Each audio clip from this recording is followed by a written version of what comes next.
Hello बच्चों, question given है। Select the correct order for the given properties. हमें correct order बताना है। एल्कली मेटल के क्लोराइड गिवन है। मेल्टिंग पॉइंट ऑर्डर बताना है उसके लिए। CuCl और NaCN के लिए equivalent character. BeSO4 CaSO4 SrSO4 and BaSO4। ठीक है। एल्कली अर्थ मेटल की सल्फाइड्स की थर्मल स्टेबिलिटी बतानी है। ठीक है। और LI NaI KI RBI और CSI के लिए सॉल्युबिलिटी ऑर्डर बताना है। ठीक है। तो देखो, सबसे पहले मेल्टिंग पॉइंट अगर हम लोग डिस्कस करें बच्चों, तो मेल्टिंग पॉइंट बेसिकली डिपेंड करता है साइज पे और साथ में इंटरमोलिकुलर फोर्स ऑफ अट्रैक्शन पे। ठीक है। जितना ज्यादा इंटरमोलिकुलर फोर्स ऑफ अट्रैक्शन होगा, उसको मेल्ट करने के लिए उतना ही ज्यादा टेम्परेचर रिक्वायर्ड होगा। मेल्टिंग पॉइंट बेसिकली होता क्या है? The temperature at which solid converts into liquid, right. तो ये इंटरमोलिकुलर फोर्स ऑफ अट्रैक्शन और साइज पे साथ साथ डिपेंड करता है। तो हम लोग बोल सकते हैं कि melting point is inversely proportional to the size. ठीक है। ये जो साइज वाला फैक्टर आता है, this is for ionic bonds, this is for ionic. ठीक है। जहाँ पे आयनिक कैरेक्टर है बॉन्ड में, वहाँ पे ये melting point inversely proportional to size factor आता है। और जहाँ पे strong intermolecular force of attraction है, वहाँ पे ये फैक्टर नहीं आता। ठीक है। तो देखो बच्चों, इसका मतलब ऑर्डर होना चाहिए LI NA KRP CH। ठीक है। बट होता क्या है?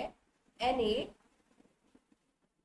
K, RB और CS में यही ऑर्डर होता है, RB एंड देन CS। ठीक है। ये क्योंकि यहाँ से Na से CS की तरफ जाने पे साइज बढ़ रहा है, तो मेल्टिंग पॉइंट इसका डिक्रीज करता है। ठीक है। लेकिन Li के केस में ये पॉसिबल नहीं होता।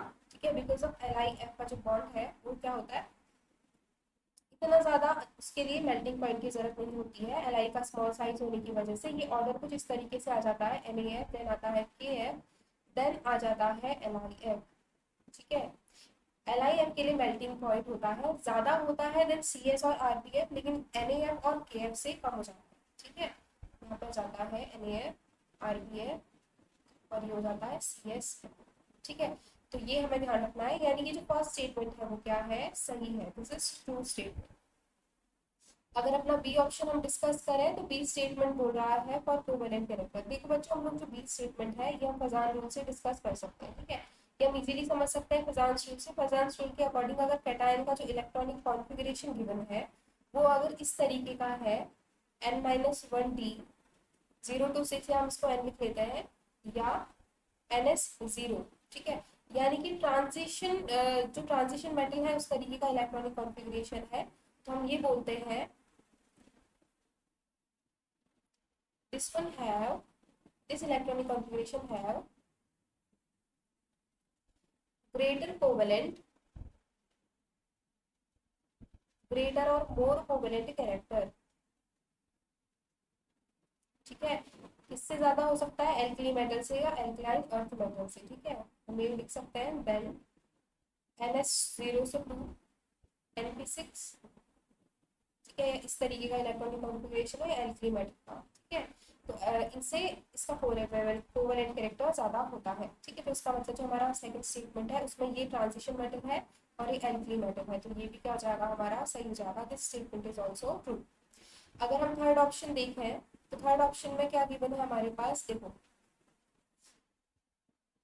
अगर हम बीई से बीए की तरफ मूव करेंगे ना बच्चों, तो कैटायन का साइज क्या कर रहा है, इंक्रीज कर रहा है। कैटायन का जो साइज है वो इंक्रीज कर रहा है। ठीक है। और साथ में हम ये देखते हैं कि जो एनाइन है, यानी कि जो SO4-2 है, इसका जो साइज है वो बहुत बड़ा है। ठीक है। It has bigger size.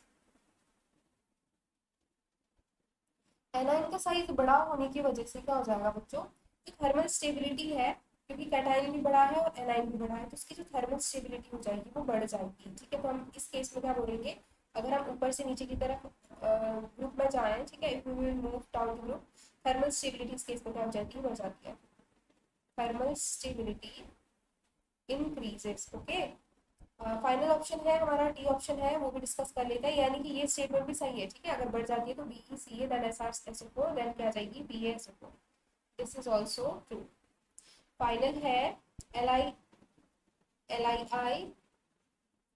NaI KI और फिर है RBI एंड देन है CSI। इसमें सॉल्युबिलिटी का ऑर्डर बताना है। ठीक है। तो एनायन तो सब में सेम है, तो जो कैटायन है, कैटायन का साइज Li से CS की ओर जाने पे जो साइज ऑफ कैटायन है, साइज ऑफ कैटायन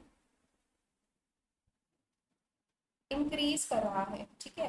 कैटायन का साइज जितना ज्यादा होता है उसकी सॉल्युबिलिटी भी उतनी ही ज्यादा होती है, क्योंकि जो एनायन है इस बार एनायन का साइज भी बड़ा है, ठीक है। तो इसका मतलब सबसे ज्यादा सॉल्युबल तो CSI होना चाहिए, ठीक है। इस तरीके से ऑर्डर होना चाहिए, लेकिन ये ऑर्डर क्या दिया है, एकदम अपोजिट दिया है। देखो उसका रीजन क्या है, LII बहुत स्ट्रॉन्ग बॉन्ड होता है, ठीक है। तो ये सॉल्युबल नहीं होता, बहुत लीस्ट सॉल्युबल होता है। तो इसका मतलब ये स्टेटमेंट तो क्या हो गई, फॉल्स स्टेटमेंट हो गई, ठीक है। यानी कि हमें आंसर देना है करेक्ट ऑर्डर। तो करेक्ट ऑर्डर है हमारे A B और C। I hope you understood well. Thank you बच्चों।